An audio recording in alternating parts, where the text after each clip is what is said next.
Hello everyone, welcome to definite success Pathshala. मैं आपकी Hindi educator Rupali Verma. भाई, आप सभी को हिंदी से संबंधित यानी कि हिंदी विषय से संबंधित आपके बहुत सारी जानकारियां देती रहती हूँ।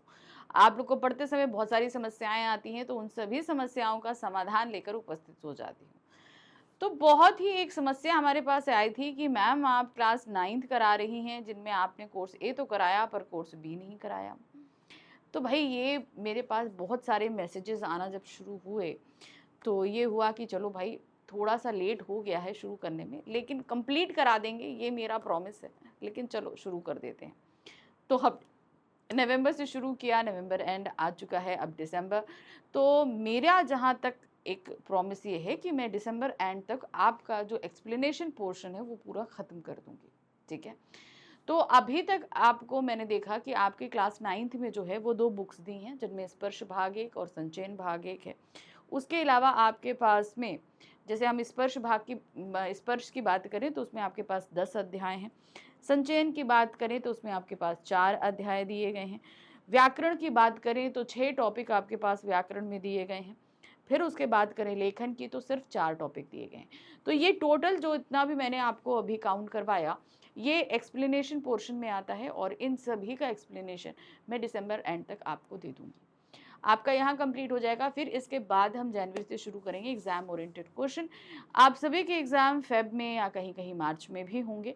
तो मेरी ये रिस्पॉन्सिबिलिटी रहेगी कि मैं जो है आपका जनवरी और क्या कहते हैं मिड फेब तक आपके जितने भी एग्जाम ओरिएंटेड क्वेश्चंस हैं वो सब करवा दूँ, ताकि आपकी पढ़ाई अच्छे से हो सके।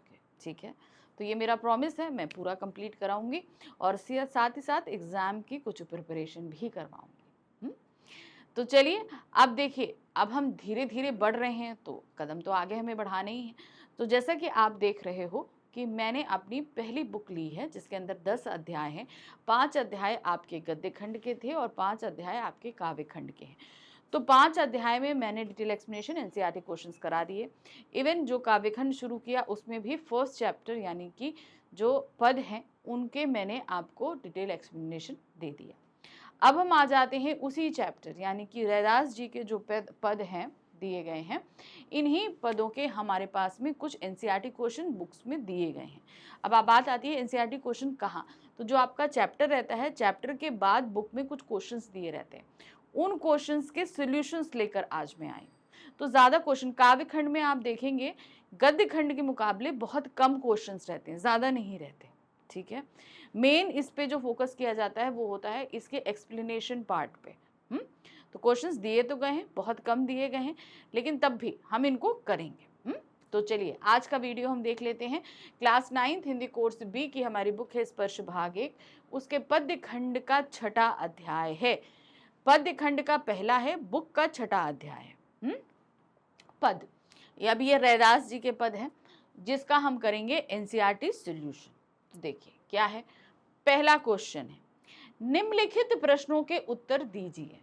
अब हमारे पास में सिर्फ, जैसे हम लोग गद्य में देख रहे थे ना, वेरी शॉर्ट है, फिर शॉर्ट है, फिर लॉन्ग है, लेकिन ऐसा नहीं है। यहाँ पर आपको सब इस एक ही वे में क्वेश्चन पूछे गए हैं। तो यहाँ पर क्या दिया गया है, पहले पद में भगवान और भक्त की जिन जिन चीज़ों की तुलना की गई है उनका उल्लेख कीजिए।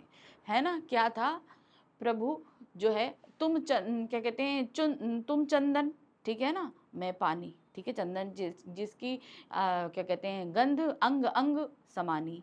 तो बहुत सारी चीज़ों का दिया ना, तुम घन हम मोरा, क्या कहते हैं मैं सोना तुम सुहागा, कई चीज़ों का उल्लेख दिया गया था कि नहीं। तो वही सारी चीज़ें आपको यहाँ पर बतानी है। तो देखिए कैसे हमने दिया है। पहले पद में भगवान और भक्त की निम्नलिखित चीज़ों से तुलना की गई है। सबसे पहले देखिए, भगवान क्या है, चंदन है। भगवान की तुलना किससे की गई है, चंदन से। भक्त की तुलना पानी से की गई है।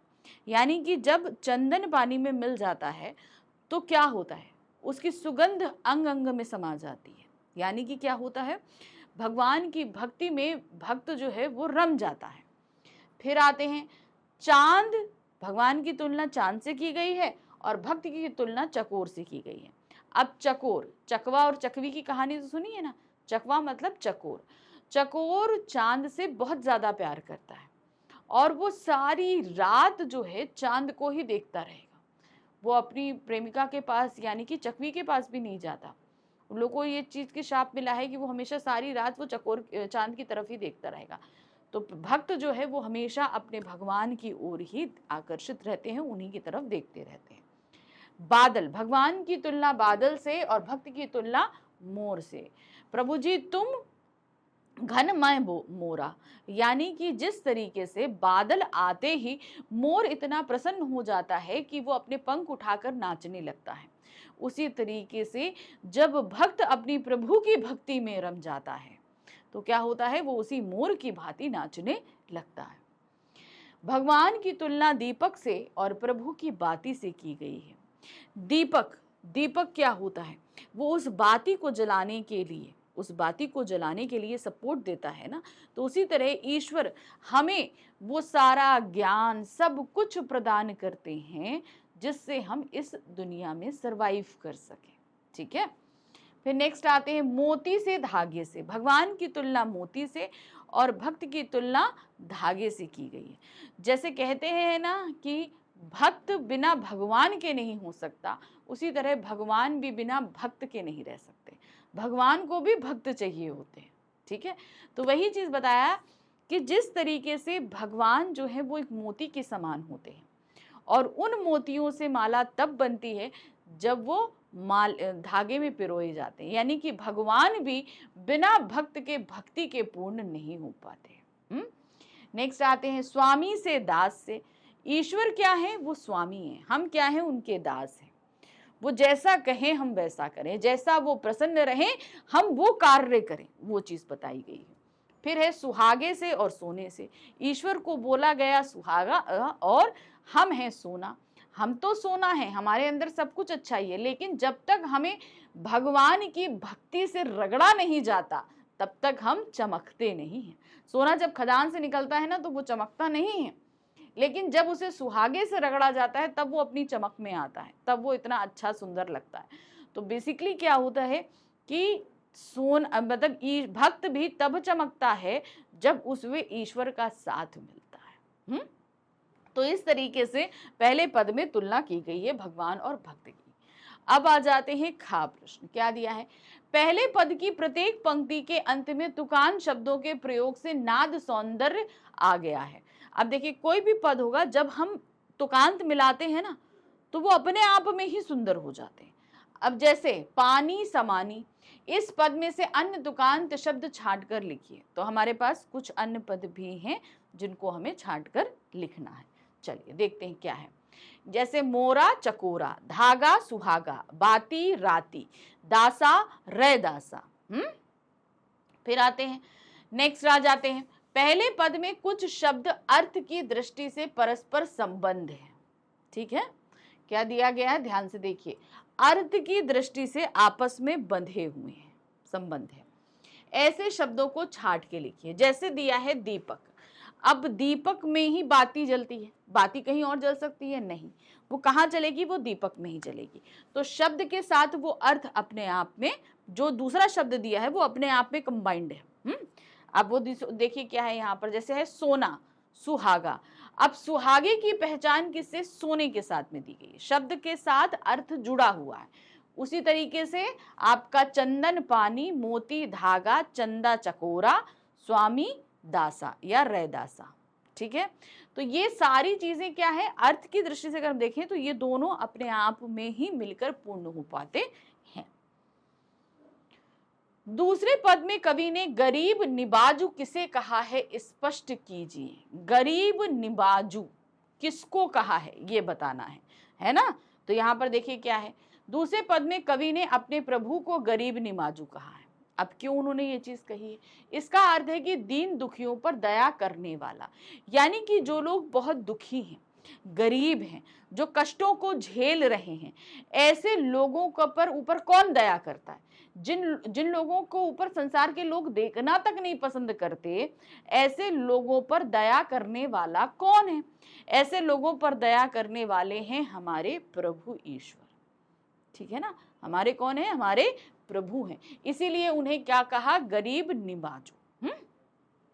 प्रभु ने रैदास जैसे अछूत माने जाने वाले प्राणी को संत की पदवी प्रदान करी। कहने का तात्पर्य क्या है कि रैदास जी जो है अछूत है। उस समय जो है ना ये जाति पाति छुआछूत बहुत चलता था।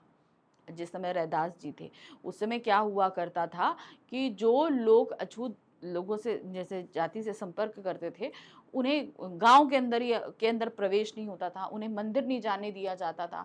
सारे लोग कॉमनली एक कुएं से पानी लेते थे, लेकिन उन लोगों का कुआं गांव के बाहर होता था। तो ऐसे लोगों की परछाई तक पड़ना जो है वो अशुद्ध माना जाता था, बहुत बुरा माना जाता था। तो ये गलत चीज थी, मैं मानती हूँ गलत नहीं, बहुत गलत चीज थी। और आज के समय तक आते आते ये सारी चीजें नाम मात्र को ही बची हैं। ठीक है, तो पहले समय में ये सारी चीजें हुआ करती थी। तो रैदास जी से को लोग बिल्कुल पसंद नहीं करते थे, अछूत कि नहीं भैया तुमको छूना नहीं है, कुछ नहीं करना, तुम्हें देखना नहीं, इस तरीके से हुआ करता था। तो वही चीज कह रहे हैं कि ऐसे अछूत माने जाने वाले प्राणी को संत की पदवी प्रदान की, यानी कि एक संत बना दिया। तो अब कृपा क्या हुई भाई, कर्म हमारे हाथ में है, हम जितना मन लगा के कर्म करेंगे ईश्वर हमसे उतना प्रसन्न होते हैं। रैदास जन जन के पूज्य बन गए, सभी लोग उनको पूजने लगे, जानने लगे, मानने लगे। उन्हें महान संतों जैसा सम्मान मिला। रैदास की दृष्टि से यह उनके प्रभु की दीन दयालुता और कृपा ही है।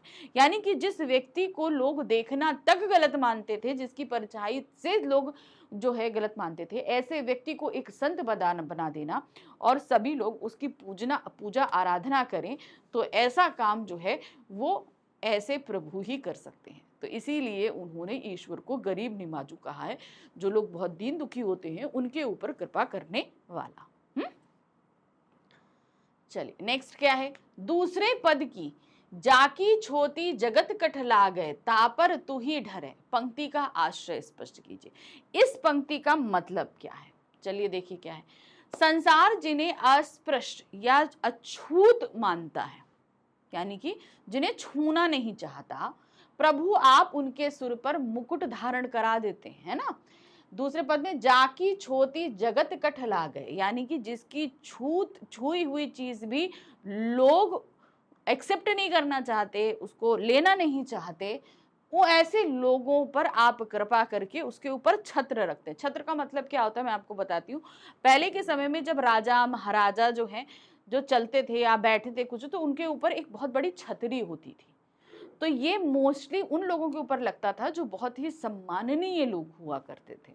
तो ऐसा जो है जिसकी ऐसे लोग जिनके छुआ भी लोगों को पीना पसंद नहीं, खाना पसंद नहीं, ऐसे पर आपने छत्र रखा, अर्थात आपकी दृष्टि में सभी बराबर है, चाहे वह दीन अर्थात रंक हो या राजा। तो कहने का मतलब है कि प्रभु के लिए कर्म ज्यादा महत्व रखते हैं, आप क्या हैं ये महत्व नहीं रखता। आपने अगर अच्छे कर्म किए हैं तो ईश्वर आप पर कृपा करेंगे ही करेंगे। यही बात रैदास ने यहाँ समझाने की कोशिश करी है कि संसार किसी को कुछ भी समझता रहे, आप मन लगाकर अपना कार्य कीजिए, आपके ऊपर वो जो है जरूर से जरूर कृपामान होगा। चलिए नेक्स्ट है, रैदास ने अपने स्वामी को किन किन नामों से पुकारा है। अब उन्होंने बहुत सारे नाम लिए हैं, ठीक है, जैसे हम लोगों ने अभी एक गरीब निमाजू पढ़ा ना, तो अब वही आपको बताना। देखिए, भक्त कवि रैदास ने अपने स्वामी को लाल, गरीब निबाजू, गुसैया, गोविंदू, हरिजीव आदि नामों से पुकारा है। तो दोनों पदों में मिलाकर उन्होंने जिन जिन नामों से कहा है उन सभी को हमने यहाँ पर प्रस्तुत कर दिया। नेक्स्ट है, निम्नलिखित शब्दों के प्रचलित रूप लिखिए। अब देखिए यहाँ पर जो इन रैदास जी ने जो पद लिखे हैं ये खड़ी बोली में भी हैं, तो यहाँ पर आपको ये ध्यान देना है कि इनके जो प्रचलित भाषा में हम लोग, जैसे मोरा, मोरा का मतलब क्या होता है, मोर, ठीक है। दूसरा चंद, चंद का मतलब क्या होता है, चांद है। बाती मतलब बत्ती, ठीक है। तो इन सब के प्रचलित शब्द जो है वो हमें लिखने हैं। जैसा यहाँ पर हम देख रहे हैं इन्होंने दिया, प्रयुक्त शब्द क्या है, मोरा, मोर का मतलब क्या होता है, मोर या मयूर। बाती का मतलब क्या होता है, बत्ती, ठीक है। चंद, चंद मतलब चांद। फिर आते हैं ज्योति का मतलब होता है ज्योति, यानी कि जो जलती जो लौ होती है ना उसको ज्योति बोला जाता है। फिर आते हैं बरय, बरय मतलब होता है जलय या जलना। राति मतलब रात्रि या रात। फिर आते हैं छत्र, छत्र का छत्र या छाता, हमने बोला ना कि एक बहुत गोल सा छत्र लगाकर वो लोग ऊपर चलते हैं, तो वही छत्र या छाता। फिर आते हैं धरय, धरय मतलब धारण करे। नेक्स्ट आते हैं छोती, छोती मतलब छूत। फिर आते हैं तुही मतलब तुम ही। फिर नेक्स्ट आते हैं गुसैया यानी स्वामी या गोसाई। गुसैया मतलब गोसाई यानी कि जो हम पर कृपा करने वाले, वो चीजें। तो ये चीजें जो हैं वो आपके पद में इस्तेमाल की गई हैं और ये इसके प्रचलित शब्द हैं जो हम लोग जिन नामों से हम लोग जानते हैं। ठीक है, नेक्स्ट आते हैं नीचे लिखी पंक्तियों का भाव स्पष्ट कीजिए। तो अभी तक हमने देख लिया, अब हम देखने जा रहे हैं कुछ पंक्तियों के भाव। भाव क्या है, चलिए देखते हैं। जाकी अंग अंग बास समानी, अब इसका मतलब क्या है, जिसकी खुशबू हमारे अंग अंग में समा जाती है। यानी कि जब चंदन पानी में मिलता है तो क्या होता है, उस चंदन की खुशबू पानी में आती है और उस पानी से जब हम नहाते हैं तो वो क्या होता है, उसकी खुशबू हमारे अंग अंग में समा जाती है। अर्थात इसका मतलब क्या हुआ, ईश्वर की भक्ति से जो भक्त होता है उसका रोम रोम जो है वो महक उठता है या प्रफुल्लित हो उठता है। रैदास जी कहते हैं, प्रभु आप चंदन और मैं पानी, जिसके अंग अंग में आपकी सुगंध समाई है। यानी कि जब भक्त अपने ईश्वर की भक्ति करता है तो वो सब कुछ ईश्वर का जो एक गुण होता है वो भक्त के अंदर समा जाता है। अर्थात प्रभु आप मेरे अंग अंग में समा गए हैं। नेक्स्ट है जैसे चितवन चंद चकोरा, क्या दिया, जैसे चितवन चंद चकोरा। अब जैसे क्या दिया है, चितवन चंद चकोरा, चंद या चकोरा क्या है, जिस तरीके से सारी रात चांद को देखता रहता है उसी तरीके से प्रभु मैं भी आप में लीन, है ना, चीज को ये चीज बताया गया। प्रभु आप चंद्रमा के समान और मैं अपने प्रिय चंद्रमा से बिछड़ा चकोर, मुझे आप में ही अपना प्रिय चांद नजर आता है, अतः मैं दिन रात आपको निहारता रहता हूं। भाई चकोर कहते हैं, चकोर अपने चांद से बिछड़ गया, अब उसको वहां उसको देखना है, पाना है, तो वो उसी को सारी रात देखता रहता है। चांद तो रात में निकलता है, तो जैसे ही रात में निकलता है वो उसी को देखता रहता है। अब हुआ क्या कि जब चांद निकल आया तो अब वो अपनी प्रियतमा को भी भूल जाता है, वो उसके पास भी नहीं जाता, वो क्या रहता है कि वो अपने चांद के को ही सारी रात देखता रहता है। वही कह रहा है कि मैं अपने प्रेमी चांद से बिछड़ा हुआ हूँ, मैं अपने प्रेमी चांद से बिछड़ा हुआ हूँ और मैं सारी रात ही उसको देखता रहता, हमेशा मेरी जो नजर है वो आप पर ही बनी रहती है। नेक्स्ट है जाकी ज्योति बरे दिन राती, प्रभु आप दीपक मैं बाती, जाकी ज्योति जरे दिन राती। यानी कि प्रभु जी आप दीपक हैं और मैं उसमें जलने वाली वो बाती हूँ, जिसके हम दोनों का जो क्या कहते हैं साथ है वो उसी तरह है जिसकी ज्योति से मैं जलता रहता हूँ और चारों तरफ प्रकाशमान रहता हूँ। आपसे सब सारी चीजें लेकर सभी में सारी चीजें बांटता रहता हूँ। प्रभु आप दीपक मैं उसकी बाती, प्रभु आपके प्रेम में मैं दिन रात जलता रहता हूँ, आप मुझ में समाहित रहते हैं। यानी कि क्या है, मैं आपकी भक्ति करते करते मैं आपको अपने अंदर महसूस करने लगा हूँ। अब वो भक्ति जो है मेरे अंदर हमेशा दिन रात जलती रहती है, जैसे दीपक की बाती है। अब क्या होता है, जब मेरे अंदर जलती रहती है तो दीपक का काम, बाती का काम क्या होता है, प्रकाशमान होना। जैसे वो प्रकाशमान होती है दूसरों को रोशनी देती है। तो जब आप मेरे अंदर समाये हुए हैं और मैं आपकी भक्ति से चमक रहा हूं तो उसका प्रताप और भी लोगों को प्राप्त हो रहा है। ऐसी लाल तिजुबन करहूं करें, अब क्या है, यानी कि जैसी कृपा आप करते हैं ऐसी कौन करेगा जो अछूतों के ऊपर भी छत्र रख दे। मेरे लाल मेरे स्वामी मेरे ऊपर इतनी कृपा आपके अतिरिक्त और कौन कर सकता है, मुझ पर आपकी कृपा सदैव बनी रहती है। मतलब आप मेरे ऊपर जितनी कृपा करते हैं इतनी कृपा कोई और नहीं कर सकता है, आपकी कृपा मेरे ऊपर हमेशा बनी रहती है। नीचहूं उच्च करहे मेरी गोविंद काहू तेना डरे, यानी कि मेरे प्रभु जो है वो किसी से नहीं डरते, वो नीच को भी उच्च कर डालते हैं। नीच मतलब जो दूसरों द्वारा प्रताड़ित है, दुखों को झेल रहा है, ऐसे जो दुखी दीन व्यक्ति हैं उनके ऊपर भी आप कृपा करते हैं, उनको भी उच्च बना देते हैं, मेरे प्रभु ऐसे हैं। तो देखिए क्या है, मेरे गोविंद तुम किसी से नहीं डरते और नीच प्राणी को भी ऊंचा उठा देते हो। प्रभु इतने महान हो कि वे निडर होकर बिना किसी की परवाह किए निम्न स्थिति वाले व्यक्ति को भी उच्च स्थिति में ला देते हो। यानी कि जो व्यक्ति बहुत ही ज्यादा गरीब है, दूसरों द्वारा प्रताड़ित है, दुखी है, तो ऐसे व्यक्ति के ऊपर आप अपनी कृपा जरूर करते हैं।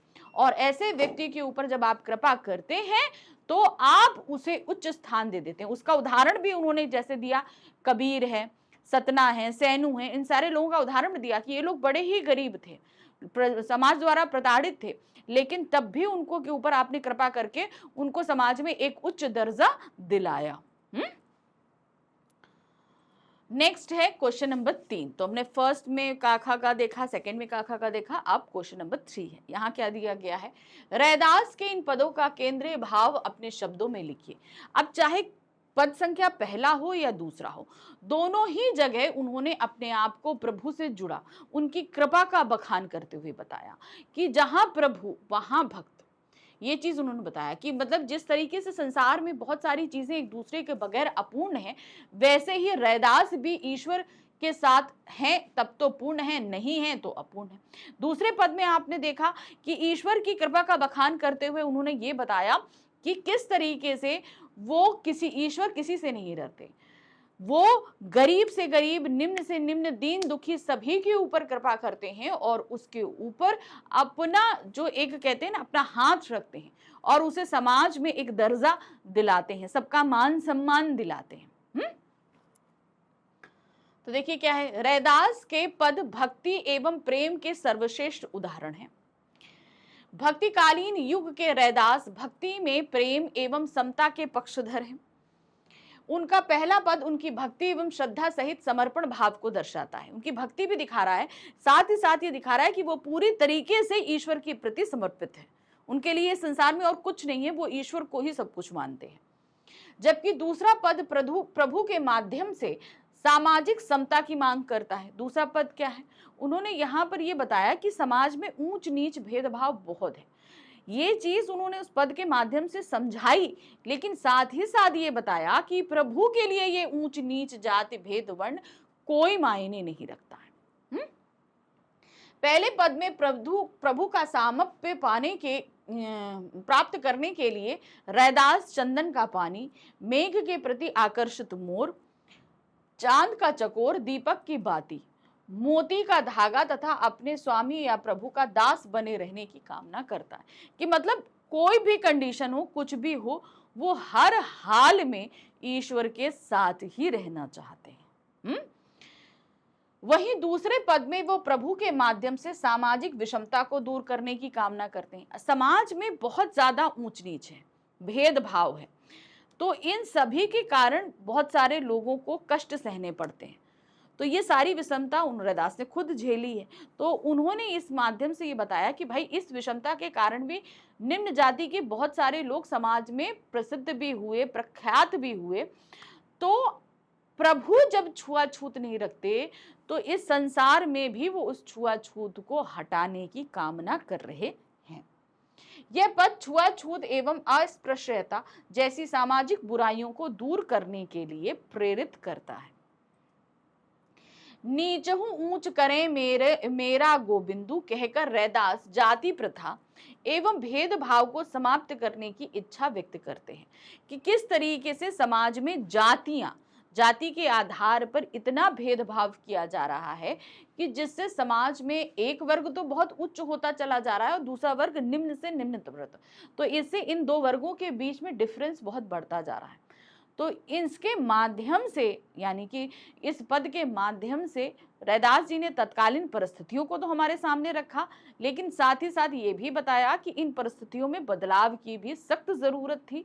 तो ईश्वर ने तो उसकी पहल कर दी, आगे हमें लेकर चलना है। ये सारी चीजें इन पद में बताई गई हैं।